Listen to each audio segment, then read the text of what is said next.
Se sentindo culpado pelas decisões e o desejo de vingança, Okotsu Yuta ativa sua expansão de domínio e, junto de Itadori, que possui o punho capaz de agarrar almas, vão para o embate final contra Sukuna, para pôr um fim, de uma vez por todas, ao Rei das Maldições.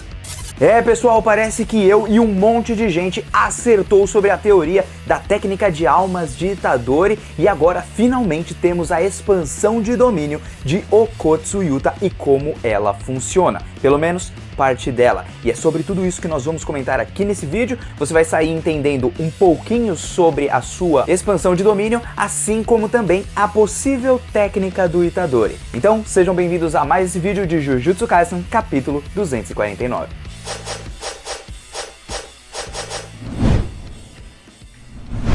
E aí galera do canal do Mano Joe, como vocês estão? Espero que todos estejam muito bem e hoje para mais um vídeo de Jujutsu Kaisen. Antes de mais nada, muito obrigado a todos que estão deixando aquele famoso like e para todos que estão compartilhando, comentando e se inscrevendo. Eu achei esse capítulo, sim, muito bom. Esse sim eu gostei bastante, não só pela ativação da expansão de domínio do Okotsu, como também a possível confirmação que o Itadori Yuji tem a técnica da alma, ou pelo menos punhos que agarram as almas, e isso tá muito mais claro na tradução do inglês e da Gekko Scans, tá bom? Vamos falar um pouquinho sobre essas diferenças, mas eu já lhes adianto que para mim a melhor tradução desse capítulo aqui foi da Gekko Scans nesse caso e não da Kaisen Backup, embora eu sempre goste da tradução lá do pessoal da Kaisen Backup, beleza? E bom, gente, começando o nosso capítulo, voltando um pouco no tempo, o Yuta estava lá contra o Kenjaku e após cortar a sua cabeça fora, o corpo ali ficou descontrolado com aquele tanto de maldições. Então aconteceu exatamente o que o Toji presumia. E se por algum acaso o Geto perdesse o controle das maldições que estavam dentro dele através da morte, esse tipo de coisa, provavelmente elas sairiam pra tudo e quanto é canto e fariam o maior terror. Seria basicamente como se eu tivesse tudo preso dentro de uma gaiola, por exemplo, vários bichinhos, vários passarinhos, e quando eu soltasse, eles saíssem voando. Entendeu? Então é a mesma coisa que acontece aqui, o Kenjaku acaba perdendo o controle, nisso as maldições vão saindo, partem pra cima do Yuta, mas nada que ele e a Rika não conseguissem lidar. Então as maldições ficaram malucas e doidas, mas ainda o desejo do Kenjaku seria herdado por alguém. E é então que uma das maldições, aparentemente, ela aparece assim ainda conectada à cabeça do Kenjaku, e o Kenjaku já começa ali o seu monólogo dizendo pro Yuta que, bom, é agora que a diversão realmente começa, porque mesmo ele sendo derrotado, pelo menos ele ficou feliz ali do Takaba ser a última pessoa com quem ele se divertiu de fato, que ele deu risadas e tudo, e o Takaba morreu ali naquele momento também. E foi aí então que ele passou a autoridade da assimilação com o Tengen para o Sukuna, e eles já tinham feito também todo o ritual de sucessão, então ele já esperava que ele fosse derrotado aparentemente, significando que o cara é muito inteligente, sabendo até mesmo dos seus próprios limites. Por isso ele carrega sempre uma garantia, e é então que o corpinho do Tengen que estava ali aparentemente junto do Kenjaku, ele vai diretamente pro Sukuna. A gente sabe que o Sukuna acaba comendo ele, e isso é muito importante para quê? Porque se caso o Itadori separar o Megumi do Sukuna, é bem possível que o Sukuna continue vivo, mas só a partir da assimilação ele poderá continuar com vida. Por quê? Porque o Tengen de fato ele não acaba morrendo, ele é pego ali como uma maldição, mas ele ainda era, digamos assim, como se fosse um ser vivo. Então é bem possível que mesmo salvando o Megumi Fujiguro, a gente ainda tenha uma luta contra o Sukuna ou com uma possível assimilação do Tengen junto com o Sukuna, já que ele comeu o dedo do Tengen, colocando agora, como eu poderia dizer, 3 almas em um corpo só: o Tengen, o Megumi e também o Sukuna. Pelo menos esse é o meu achismo e eu gostaria de saber o que vocês acham acerca disso. Bom, de toda forma, nós voltamos para o presente, naquele embate do Okotsu contra o Sukuna. Todos os três vão se encarando e o Okotsu ele começa a sentir culpa pelas suas decisões, o seu desejo de vingança,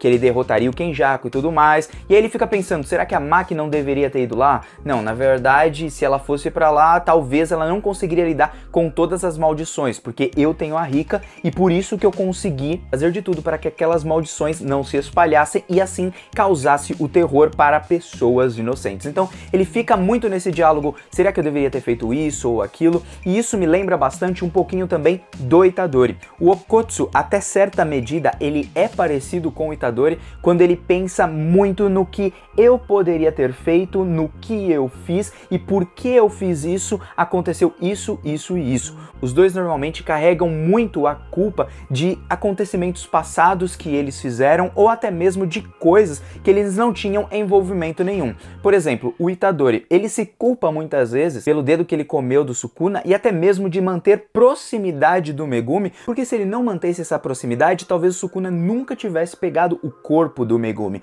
Então ambos acabam se culpando bastante, mas uma coisa um tanto quanto diferente até o momento no Okkotsu, que é só um pouquinho diferente, é que ele toma uma decisão, ele aceita que ele fez tal coisa e acabou, e ele sempre vai querer seguir adiante. Coisa que eu vejo no Itadori também, só que é um pouquinho menos. De toda forma, gostei muito dessa parte do Okkotsu se perguntando sobre as coisas, e aí ele começa a luta contra o Sukuna. Ele tenta cortar o Sukuna, mas o Sukuna se protege segurando a espada dele, e pra gente também entender que a espada poderia cortar o Sukuna, bom, o Sukuna a protege com uma espécie de escudo, eu diria, como se fosse um tipo de barreira. Ele utiliza os seus cortes para fazer com que os seus cortes fiquem, por exemplo, na palma da sua mão e ele segure na lâmina sem segurar necessariamente com a própria mão. Os cortes estão ali em forma de motosserra, sempre fazendo uns cortezinhos dentro da lâmina para que ele não chegue a tocar e não chegue a se ferir. E essa foi uma forma interessante de utilizar ali os seus cortes, porque é como se ele tivesse continuamente utilizando os cortes aqui para que nunca chegue na sua mão. Seria tipo um Mugen? É claro que não, mas seria uma forma de se proteger, e foi assim que ele conseguiu lidar com a lâmina do Okkotsu. Só que aí então a Rika vai pra cima dele e ele consegue atingir ela com um socão na cara, que eu achei muito engraçado. Só que o Okkotsu ele também acaba atingindo o Sukuna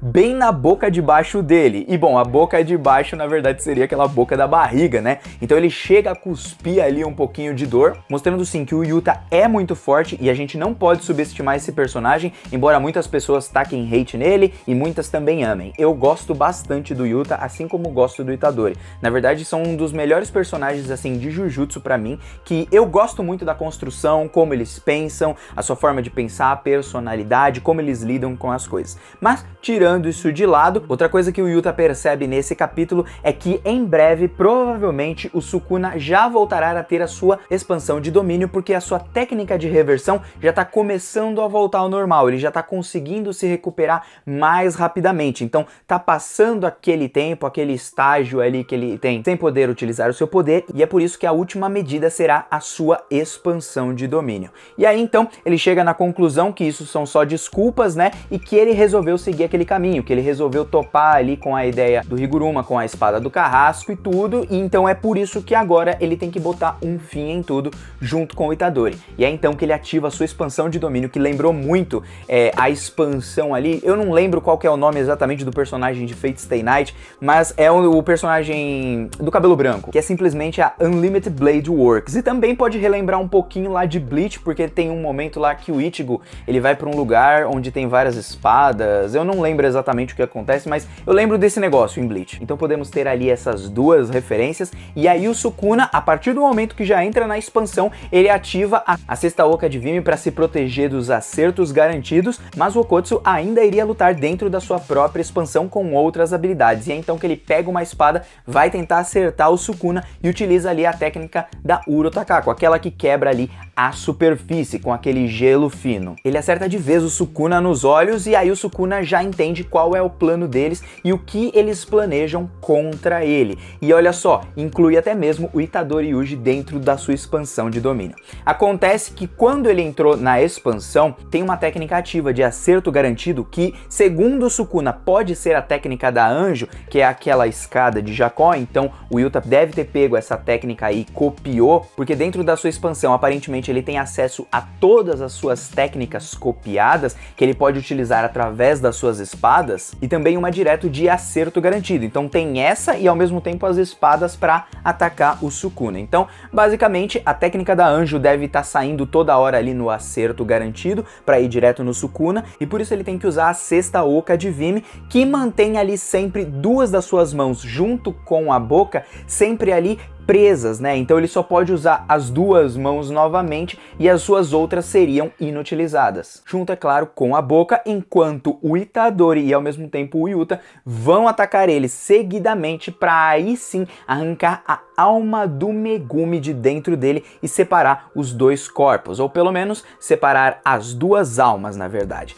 E é então que na última página é confirmado que o Itadori ele tem a técnica de agarrar almas. O seu punho ele agarra almas. Estava assim no inglês, tá assim mais ou menos na Gekko Scans e apenas na Kaisen Backup que ficou muito confuso na minha opinião. Eu acho que dava para colocar uma frase ali um pouquinho melhor, porque aparentemente os socos do Itadori ressoam com a alma e agarram a alma do adversário, talvez dependendo de quem for o adversário, alguma coisa assim, e é então que nisso eles podem separar essas duas almas, mas ainda tem o Tengen junto com o Sukuna. Graças a isso é bem possível que mesmo que se separem, o Sukuna continue vivo, porque é como se ele tivesse basicamente tido seu dedo devorado pelo próprio Tengen, e aí então eles dois se tornariam em um só. Pelo menos é isso que eu imagino que seja, e então nós vamos ter esse embate e é ali que finaliza o capítulo. Basicamente, a expansão de domínio do Yuta parece ser só isso mesmo. Ele escolhe uma técnica para ser o acerto garantido de algumas das cópias que ele fez,